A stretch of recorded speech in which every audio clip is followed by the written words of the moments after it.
Cumprimento a todos os meus irmãos e amigos com a paz de Jesus. Que alegria podermos reiniciar a nossa live e espero que ela seja uma bênção na sua vida. Eu estou aqui na minha fazenda, no lugar onde Deus preparou para mim e para a minha família. É aqui que nós estamos desde o final de agosto até agora, quando mudamos para o Brasil. E eu peço que vocês orem por nós, pelo nosso ministério. Nós obedecemos à voz de Deus, nós obedecemos à orientação divina de sairmos da cidade. Nós já estávamos morando numa chácara, a 20 quilômetros de uma pequena cidade na Flórida. Mas agora estamos no Brasil, numa fazenda retirada, para buscar a bênção do Senhor e para continuar fazendo o trabalho de Deus, seguindo as convicções que o Espírito Santo nos dá. Tudo na nossa vida é uma resposta às convicções que o Espírito Santo vai nos dando no dia a dia. Deus conduz você e a mim dia a dia. Deus não desvenda a sua agenda para o ano todo, mas Deus nos dá a sua agenda cada manhã, quando buscamos em oração, quando abrimos o nosso coração diante de Deus. Ele vai desvendando a agenda dele para a sua vida, para a minha vida. Estamos iniciando então para falarmos sobre esta celebração mundial, Natal, sua origem, seu significado. Eu quero neste momento orar com você. Você que está na sua casa, você que está nos Estados Unidos, você que está no Brasil, você que está na Europa, você que está em qualquer parte do mundo. Neste momento nós estamos ligados. Estamos conectados pelo Espírito Santo e também através desta live. Eu quero buscar a bênção de Deus para mim e para a sua vida neste momento. Vamos orar. Pai querido que estás nos céus, eu me uno aos meus irmãos ao redor do mundo, buscando a tua bênção, buscando a tua direção. Nós precisamos da presença do Espírito Santo na nossa vida. Precisamos que o Espírito Santo habite em nós, viva em nós. Precisamos e clamamos que o Espírito Santo venha escrever na nossa testa santidade ao Senhor, o nome do nosso Pai, o nome de Jesus Cristo e o nosso destino, a Nova Jerusalém. Obrigado, Pai querido. Derrama sobre nós, portanto, o Espírito Santo neste momento, ao abrirmos a tua palavra, em nome de Jesus. Amém. Portanto, queridos, nós estamos agora no mês de dezembro e sempre que chega o mês de dezembro, as dúvidas, as perguntas, o questionamento sempre surge sobre o Natal. Deve um cristão comemorar o Natal ou não? Deve um cristão celebrar o 25 de dezembro ou não? Como faríamos? Que atitude deveríamos tomar? Eu quero dizer para vocês que durante muitos anos em meu ministério eu comemorei e celebrei o Natal. Quando morávamos no Brasil, antes de viajarmos, antes de mudarmos para os Estados Unidos, nós comemorávamos o Natal normalmente nas nossas igrejas, em nossos lares. Agora, depois que mudamos para os Estados Unidos, depois que começamos a pesquisar, investigar com a mente aberta, Deus foi nos dando convicções tais que me forçaram a parar a celebração, a comemoração do Natal. Nós, quando nos Estados Unidos, tínhamos uma grande árvore de Natal, lá tudo é barato, então nós celebrávamos, mas quando Deus nos deu a convicção, nós, a minha esposa e eu, nós nos desfizemos da árvore de Natal e então continuamos seguindo as orientações que o Espírito Santo nos dá. Queridos, esta não é uma questão de forçar ninguém. Celebrar ou não o Natal, você não força as pessoas, você não briga por isso, você não vai criar inimizade na igreja por causa disso. Se as pessoas querem celebrar ou comemorar, cada um responde diante de Deus. Você não força as pessoas, mas as pessoas interessadas que querem saber, aquelas que buscam em oração pela direção do Espírito Santo, o Espírito Santo vai dar sim as convicções, fazer impressões mentais. Ele vai dar para você a revelação da palavra de Deus sobre esta festa mundialmente celebrada. Inicialmente eu quero dizer que sempre que uma festa, uma cerimônia é celebrada mundialmente, tanto por protestantes como católicos, enfim, quando a celebração é mundial, tome cuidado. Geralmente, quando a celebração toma esta amplitude de mundial, é porque não vem de Deus. Queridos, a Bíblia diz que o mundo jaz no maligno. O planeta Terra, o nosso mundo em que vivemos, ele jaz no maligno. O reino do nosso Senhor Jesus Cristo ainda não foi implantado aqui. Portanto, todas estas festividades que são comemoradas e celebradas mundialmente, geralmente elas não são apoiadas pela palavra de Deus. Por quê? Porque os filhos de Deus, aqueles que andam nos caminhos de Deus, eles andam no caminho estreito. São poucos os que andam pelo caminho estreito. Em Mateus capítulo 7 diz que espaçoso e largo é o caminho que conduz à perdição, e são muitos os que entram por ele. Então todas estas festividades comemoradas mundialmente por milhões de pessoas, você deve ficar fora, porque não tem apoio bíblico. Mas aqueles que buscam apoio bíblico são poucos. Por isso Mateus 7 diz: estreita é a porta e apertado é o caminho que conduz para a vida eterna, e são poucos os que entram por ele. Dentro e fora da igreja, você vai encontrar pessoas que apoiam a celebração do Natal e vai encontrar pessoas que não apoiam a celebração do Natal.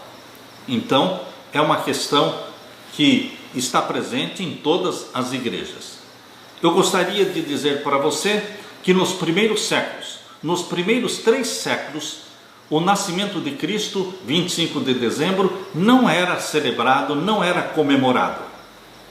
A celebração do Natal só iniciou na igreja cristã por causa da Igreja Católica Romana. A Igreja Católica Romana, no 4º século, é que aceitou a imposição do imperador Constantino.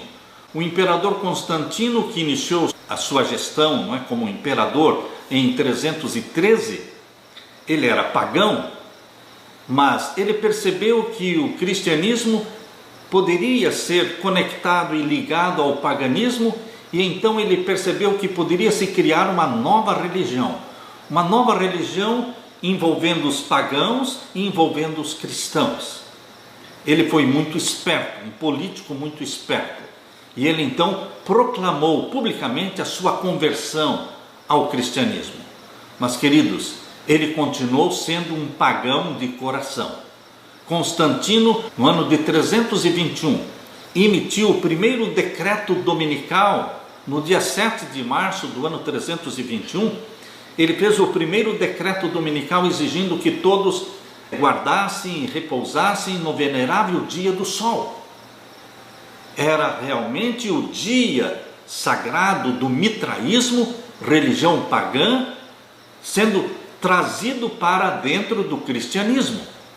Constantino, ele reivindicava a autoridade de dirigir o império e dirigir também a igreja. E infelizmente os bispos de Roma se submetiam à autoridade de Constantino. Quando ele fez este decreto em 321, isto foi bem aceito pela igreja, pelos bispos romanos. Depois de 321, ele fez um concílio, convocou um concílio em 325, chamado de Concílio de Nicéia. E nesse Concílio de Nicéia, ele introduziu a festa da Páscoa na mesma data da festa de Ishtar, a deusa pagã babilônica. Lembre-se que no ano 321, Constantino colocou a adoração ao Deus Sol através da santificação do Sunday. Sunday quer dizer dia do sol. Em 321, adoração ao sol. No ano 325, quando ele instituiu a data da Páscoa, na celebração da festa babilônica de Ishtar, a deusa da fertilidade, ele instituiu na igreja cristã a adoração da lua. Semíramis, Ishtar, a deusa babilônica, queridos, ela é representada pela lua. Então, queridos, não contente com isso, Constantino continuou ainda com a sua investida contra o cristianismo, e por volta do ano 330, ele colocou o 25 de dezembro como dia do aniversário de Jesus Cristo. Mas esse Constantino que instituiu o domingo como dia de guarda, este Constantino que instituiu no ano 325 a adoração a Ishtar, a deusa babilônica, este mesmo Constantino, será que ele estabeleceria a data correta do nascimento do nosso Senhor Jesus Cristo? Não, certamente que não. De onde Constantino procurou esta data de 25 de dezembro? Não foi na palavra de Deus. Ele trouxe do paganismo.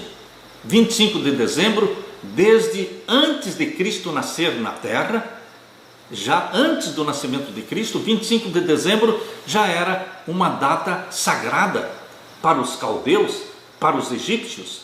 Queridos, na cultura e na religião babilônica, existia o deus Sol, chamado de Nimrod, ou Bel, existia a deusa Lua, chamada de Ishtar, que era Semíramis, e existia o filho do Sol, que era chamado de Tamuz. E queridos, o povo de Israel, quando ele estava em apostasia, o povo de Israel adorava os deuses falsos, adorava o Deus Sol, adorava Astarote, a deusa Lua, adorava também o filho do Sol, Tamuz. Quando você abre a Bíblia, você descobre que o povo de Deus, quando em apostasia, estava prestando culto e adoração a Tamuz. Tamuz é o filho do Sol, que segundo a tradição babilônica nasceu no dia 25 de dezembro. Não tem nada a ver com o nascimento de Jesus. O nascimento de Jesus, Deus escolheu não revelar o dia. Deus não revelou o dia do nascimento de Jesus aqui na terra. Por quê? Porque certamente Deus não queria que esse dia fosse idolatrado, não queria que esse dia fosse observado, porque Deus quer que você santifique e celebre somente o 7º dia da semana, o santo sábado do Senhor. Isso Deus colocou na santa lei, nos 10 mandamentos. Na lei que Deus escreveu com seu próprio dedo, os 10 mandamentos que está lá em Êxodo capítulo 20. Lá você vai encontrar Êxodo capítulo 20, verso 8 a 11, o 4º mandamento que manda guardar o sábado. Lembra-te do dia de sábado para o santificar. 6 dias trabalharás, farás toda a tua obra, mas o 7º dia é o sábado do Senhor teu Deus. Nele não farás nenhuma obra. Portanto, queridos, Deus não exige de você a celebração de nenhum outro dia, a guarda de nenhum outro dia, somente o santo sábado.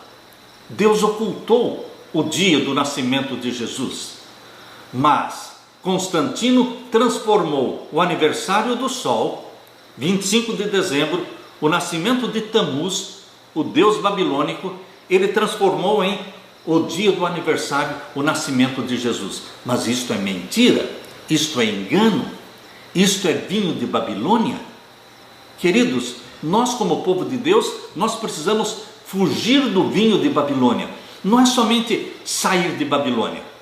Lá em Apocalipse capítulo 18, abra sua Bíblia, em Apocalipse capítulo 18, aqui nós lemos, capítulo 18 de Apocalipse, e o verso 2 em diante.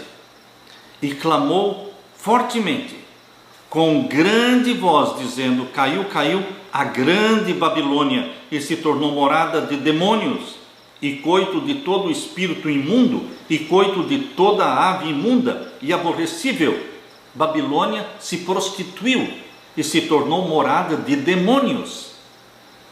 Você está entendendo por que é que Deus pede para nós sairmos de Babilônia? Mas não é somente para sair de Babilônia, é deixar de beber o vinho de Babilônia.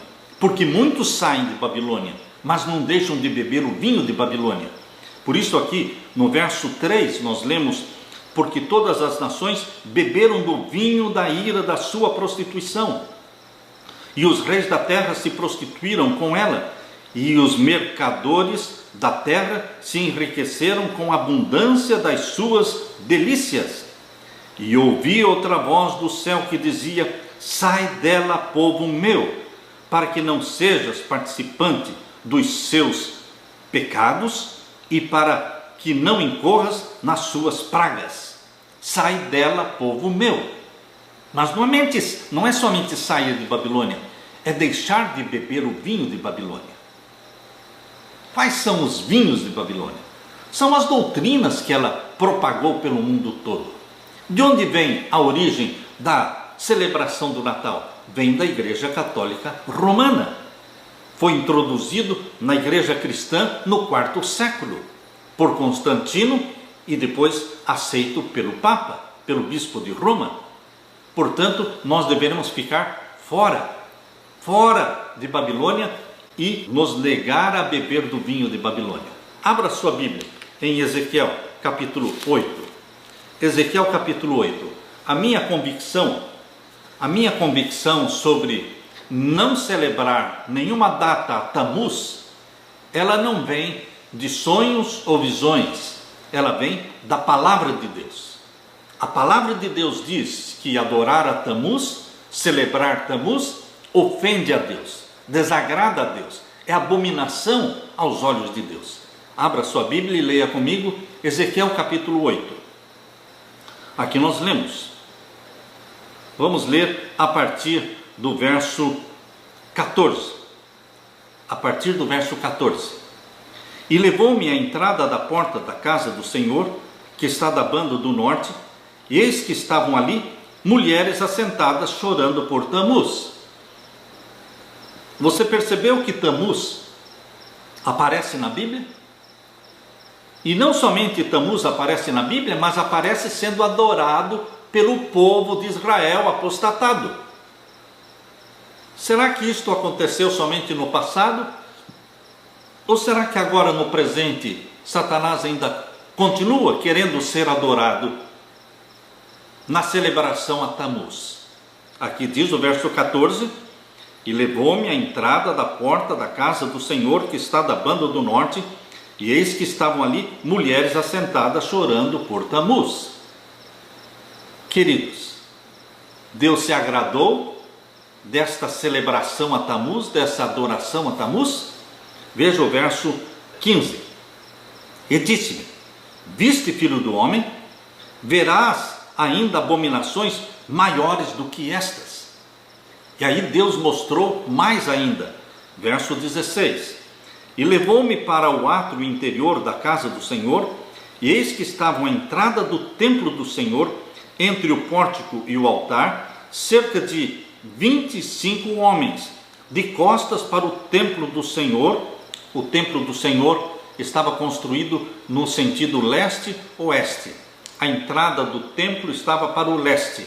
Toda pessoa que entrava no templo tinha que dar costas para o leste e ficar de frente para o oeste.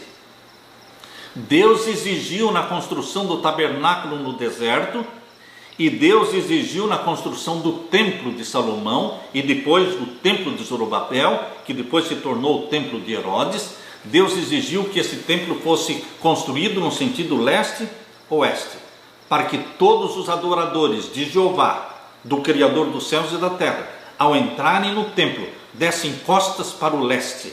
Por que o leste? Porque é o nascente do sol.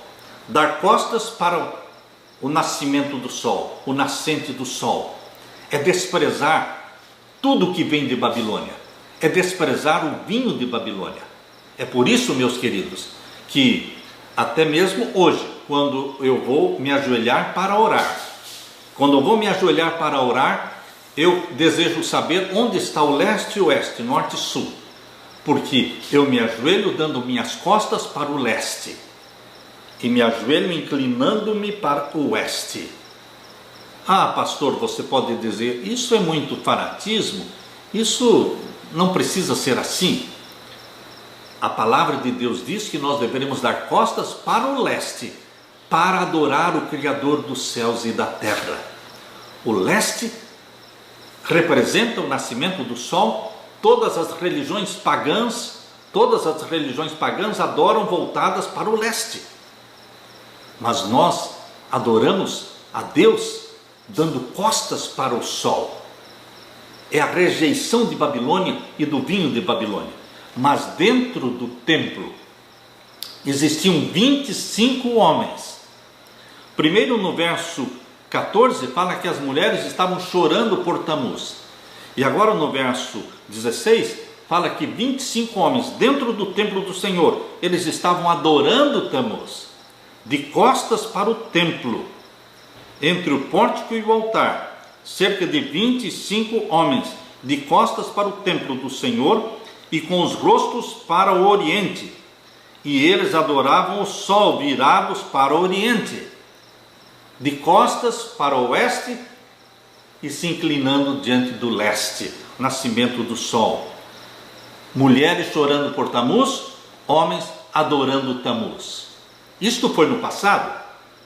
Será que no presente o povo de Deus que saiu de Babilônia, mas continua bebendo vinho de Babilônia, será que eles não estão adorando Tamuz ao celebrarem 25 de dezembro?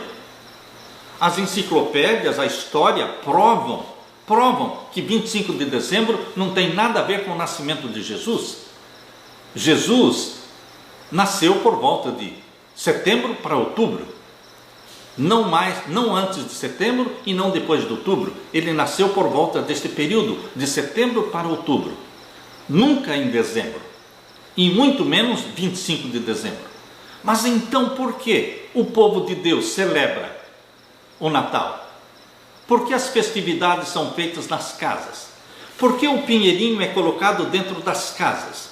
Por que as pessoas colocam seus presentes para os filhos, presentes para os familiares todos, debaixo da árvore sempre verde? Aquela árvore sempre verde, ela nunca perde aquela cor verde, é chamada de sempre viva, representa a imortalidade. Queridos, a árvore de Natal, no paganismo, era um símbolo de Nimrod. O Nimrod que morreu, mas que renasceu na figura do seu filho Tamuz, o filho do sol. Queridos, por isso Deus proibiu a adoração nos bosques. Por isso Deus proibiu a adoração à árvore. Porque os pagãos colocavam seus altares e faziam seus sacrifícios diante das árvores. E Deus proibiu qualquer árvore junto ao altar do Senhor. Deus não queria nenhuma semelhança com o paganismo. Por isso os reis de Israel, quando os reis eram fiéis a Deus, eles destruíam os bosques. Porque o povo apostatado adorava nos bosques. E quando o rei era muito fiel a Deus, ele não somente destruía o bosque, mas ele queimava também, para que não existisse possibilidade do povo adorar nos bosques diante das árvores. Queridos, hoje quando eu vejo as pessoas trazendo árvores para dentro das suas casas, eu fico me imaginando, será que Deus se agrada se as árvores sempre verdes, sempre vivas, representam o Deus Sol de Babilônia, não representa Jesus Cristo? Então por que eu traria para dentro da minha casa uma árvore? Por que eu colocaria dentro da minha igreja uma árvore? Se ela tem um simbolismo e uma origem pagã. Aqui diz, eu estou lendo Ezequiel capítulo 8 e agora eu vou ver o verso 17. Então me disse, viste, filho do homem, há coisa mais leviana para a casa de Judá do que essas abominações que fazem aqui? Havendo enchido a terra de violência, tornam a me irritar, e ei-los a chegar o ramo no seu nariz, pelo que também eu procederei com furor, o meu olho não poupará, nem terei piedade, ainda que me gritem aos ouvidos com grande voz, eu não ouvirei. Deus diz, veja que abominação, está falando para Ezequiel, que abominação estão fazendo dentro do templo do Senhor, dando as costas para o templo e adorando em direção ao sol, adorando Tamuz. Queridos, quando eu leio na palavra de Deus, em Jeremias capítulo 10, abra sua Bíblia, em Jeremias capítulo 10, eu já vi outros teólogos dizendo que Jeremias capítulo 10 não tem nada a ver com a árvore de Natal. Eles podem falar o que eles quiserem, mas a Bíblia continua falando de uma árvore cortada na floresta e trazida para dentro de casa para ser adorada. Este era o costume pagão, já no Antigo Testamento. Este costume pagão foi trazido para o Novo Testamento e foi trazido para dentro da igreja cristã. Este costume de trazer uma árvore cortada lá do mato, da floresta, trazida para dentro de casa e firmada no chão, enfeitada.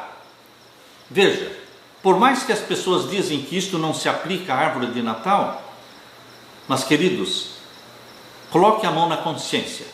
Será que não está falando realmente desta prática pagã?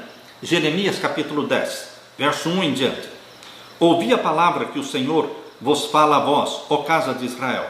Assim diz o Senhor: não aprendais o caminho das nações, nem vos espanteis com os sinais dos céus, porque com eles se atemorizam as nações. Porque os costumes dos povos são vaidade, pois cortam do bosque um madeiro, ou seja, uma árvore, obra das mãos do artífice, com machado, cortam com machado uma árvore. Não é isso que eles fazem? Cortando um pinheiro no bosque, trazendo para dentro de casa. E o verso 4, com prata e com ouro o enfeitam. As bolas que enfeitam os pinheiros não são com a cor de ouro e prata, a cor dourada e a cor prateada? É assim que eu vejo as árvores, os pinheiros enfeitados, com bolas douradas e prateadas. E aqui diz, com prata e com ouro o enfeitam, com pregos e com madeira o firmam para que não se mova. É assim que eu vejo as pessoas fazendo. Elas colocam dentro de casa ou dentro da igreja, e para que a árvore não caia, eles firmam ou com prego ou com qualquer outro objeto para que ele fique firme ali, e enfeitam com bolas douradas e prateadas, e as pessoas então colocam seus presentes ali. Então as pessoas dão a justificativa de que estão fazendo isso para trazerem presentes para Jesus. Isso quando falam da árvore dentro da igreja.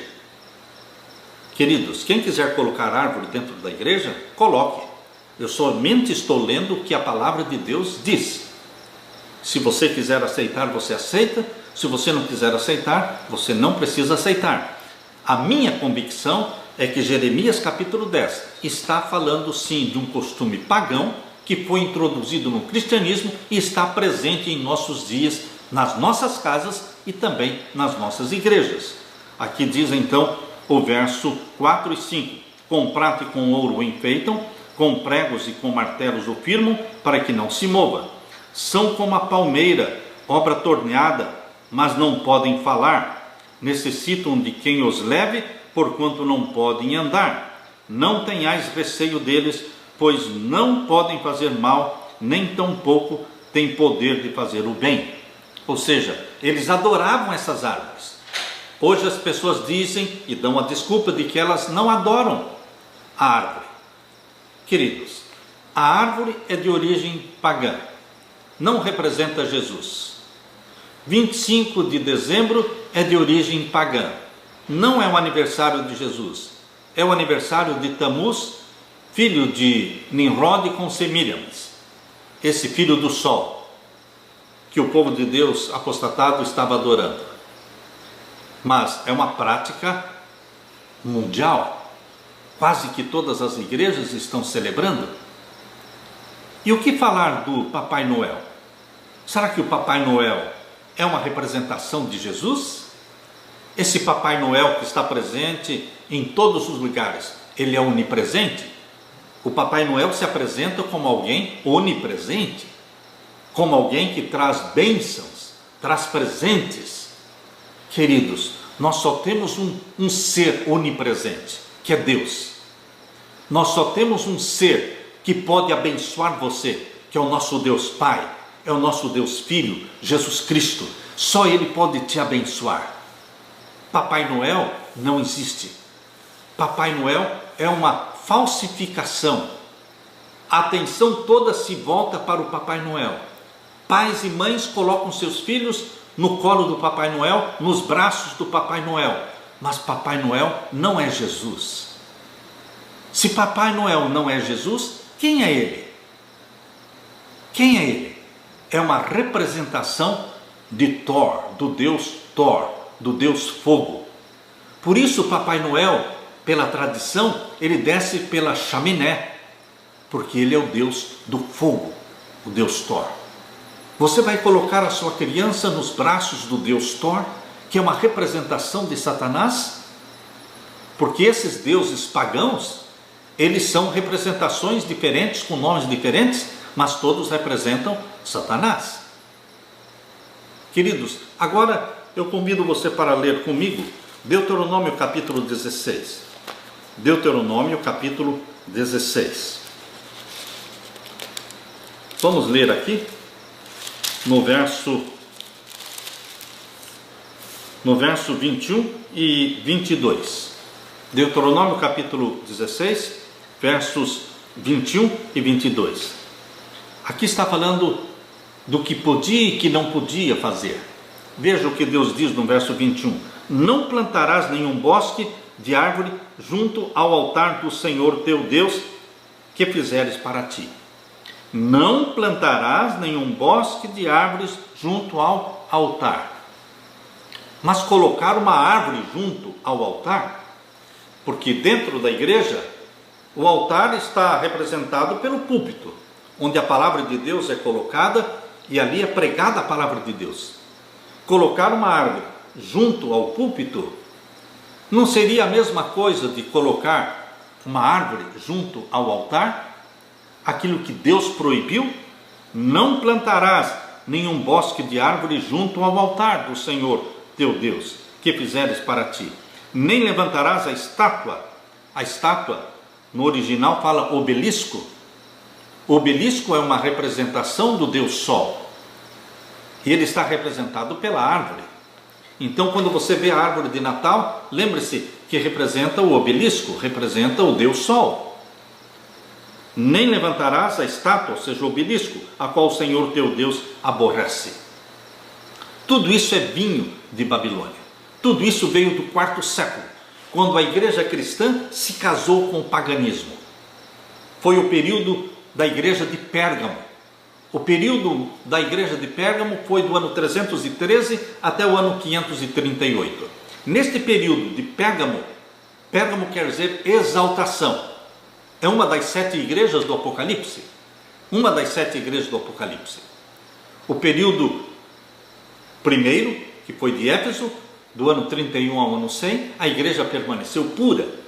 Do ano 100 ao ano 313, a igreja permaneceu pura, perseguida no tempo de Esmirna, mas pura. Mas em 313 terminou o período de Esmirna, começou o período de Pérgamo. Pérgamo quer dizer exaltação. A igreja cristã foi exaltada. De perseguida, passou a ser a igreja do imperador, a igreja do Estado, a igreja do Estado. Os templos pagãos foram transformados em templos cristãos. Os ídolos pagãos receberam nomes de personagens cristãos. E Constantino conseguiu casar o paganismo com o cristianismo. E ele trouxe para dentro do cristianismo as festividades celebradas no paganismo. Sunday, dia do sol. A Páscoa instituída por Constantino, não é a data da Páscoa bíblica, é a data da festa de Ishtar, a deusa babilônica, e 25 de dezembro, aniversário de Tamuz, o filho do sol. Isto é vinho de Babilônia. E qual é o desejo? Qual é o mandamento de Deus? Sai dela, povo meu, e não beba do vinho de Babilônia. O povo de Deus, o remanescente povo de Deus, ele seguia pelo está escrito. Assim diz o Senhor. É o que diz a palavra de Deus. Só que você não legisla sobre a casa dos outros. Você só tem autoridade sobre a sua casa. Você só tem autoridade sobre o seu lar.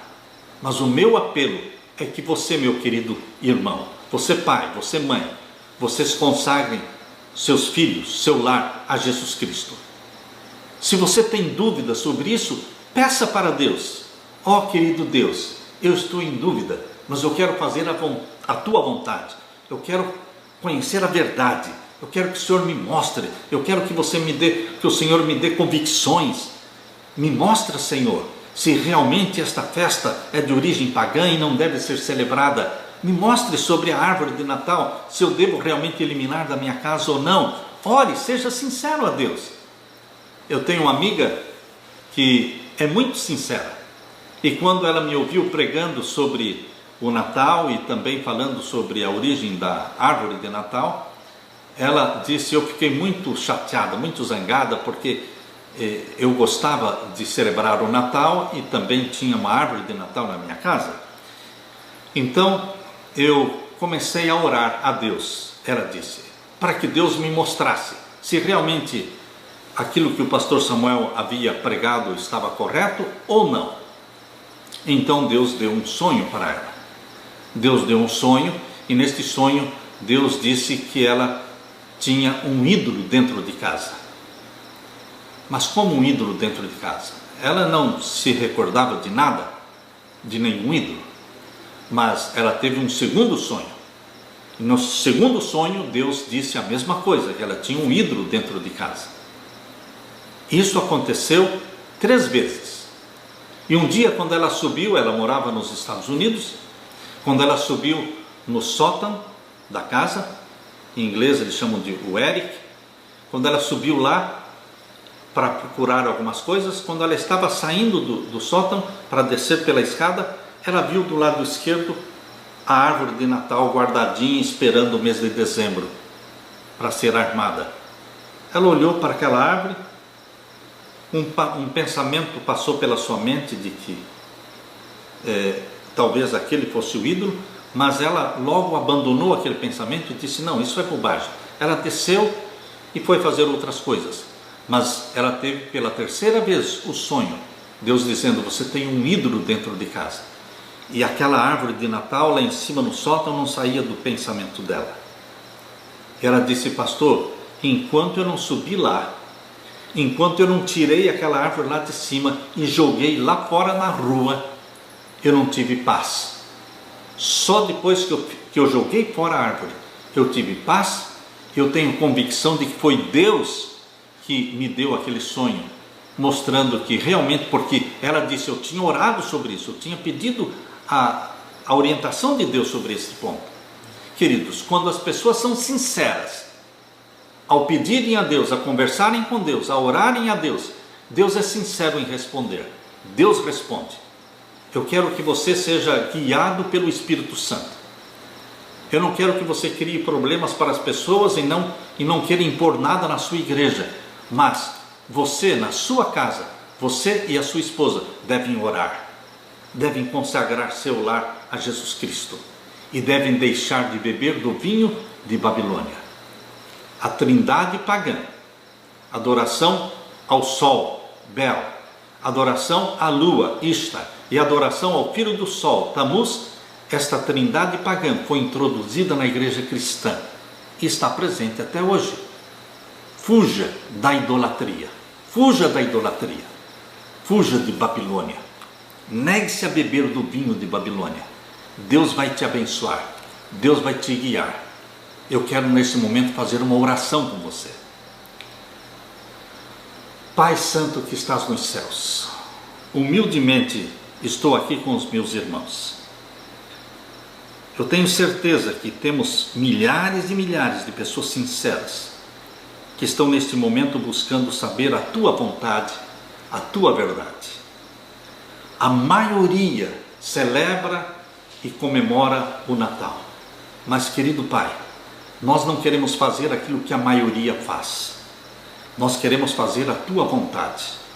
Por isso eu suplico, querido Deus, que o Senhor derrame o Espírito Santo sobre cada pai, sobre cada mãe, sobre cada pessoa sincera de coração, convencendo-as da tua vontade a não andarem no caminho largo, mas no caminho estreito que conduz ao céu. É em nome de Jesus que eu peço. Amém. Agora, meu querido irmão, minha querida irmã, a ocasião do Natal, o mês de dezembro, é um mês muito propício para fazer evangelismo. A Igreja Adventista do Sétimo Dia, desde o seu início, em 1844, quando você lê lá no comentário bíblico adventista sobre o Natal, diz que a igreja, desde o seu início, tentava tirar a atenção dos membros da celebração do Natal, mas eles colocavam uma semana de oração, de evangelismo, nesse período que ia do dia 17 até o dia 25 de dezembro. Era uma semana de oração, falando do Salvador Jesus Cristo que nasceu, do Salvador Jesus Cristo que morreu por nós. Dezembro é uma boa ocasião para fazer evangelismo e explicar a verdadeira origem do Natal, a verdadeira origem do 25 de dezembro. Nós usamos isto como estratégia evangelística, embora não celebremos o Natal. A mesma coisa fazemos também com a Páscoa, a Semana Santa. Queridos, nós cristãos não comemoramos a Semana Santa, mas nós usamos a Semana Santa, esse período que todo mundo está pensando na morte de Cristo, nós usamos para falar da paixão de Cristo e apelarmos para que as pessoas aceitem a Jesus como Salvador. Portanto, o período da Páscoa pode ser usado como uma estratégia evangelística, mas nós não celebramos a Páscoa, porque ela está sendo celebrada numa data babilônica, numa data pagã. Assim também fazemos com o dia de finados. Sempre no dia de finados nós íamos para os cemitérios e lá nós cantávamos hinos com o coral, com o grupo musical da igreja, cantávamos hinos, distribuímos literatura. Nós usávamos e sempre usamos a data de finados para fazer evangelismo, mas nós não celebramos o dia de finados. Nós não deveremos celebrar o Natal, nem a Páscoa, mas usarmos como estratégia evangelística. Mas existe o perigo de, ao você usar como estratégia evangelística, com o tempo começar a celebrar. Então você deve ter muito cuidado para fazer distinção entre estratégia evangelística e o que realmente você crê e o que realmente você acredita. Deus vai guiá-lo, Deus vai abençoá-lo, Deus vai trazer bênçãos na sua vida. Seja fiel a Deus. Que Deus derrame sobre você o Espírito Santo. Que você e eu estejamos nos preparando diariamente, buscando o batismo do Espírito Santo e nos preparando para a volta de Jesus. Deus te abençoe. Fique com a paz de Jesus. Amém.